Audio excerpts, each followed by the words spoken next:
President Obama this morning is under new pressure from families of 9/11 victims. They want him to back legislation allowing them to sue the Saudi government. The controversy picked up new urgency this morning after a 60 Minutes investigation. The story looked at possible links between Saudi officials and the 9/11 hijackers. That information may be in a classified section of a congressional report. Chip Reid is at the White House where the president is getting ready for a visit to Saudi Arabia. Chip, good morning.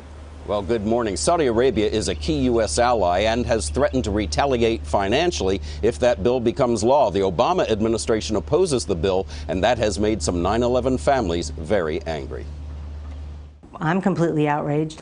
Lorie Van Auken is convinced the 9/11 hijackers were helped by Saudi agents. Her husband, Kenneth, worked on the 105th floor of the World Trade Center's North Tower.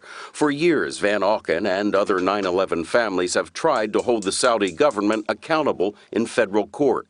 But because foreign governments are immune from suits in the U.S., their efforts have so far failed.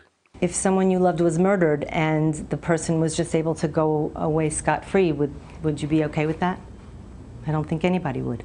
Congress is now considering a bill to permit lawsuits against countries that contribute material support or resources for acts of terrorism.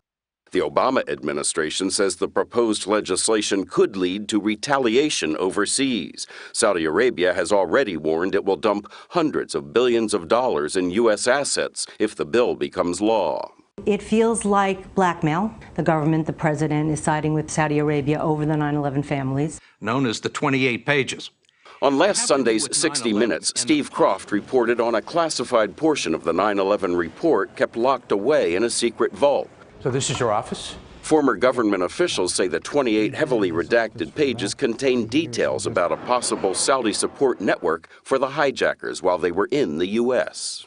I think it is implausible to believe that 19 people, most of whom didn't speak English, most of whom had never been in the United States before, many of whom didn't have a high school education, could have carried out such a complicated task without some support from within the United States. And you believe that the 28 pages are crucial to this? I think they are a key part.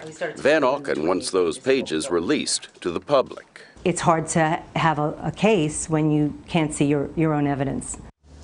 President Obama leaves for Saudi Arabia tomorrow, and it's very possible this issue will come up in his discussions with the Saudi king.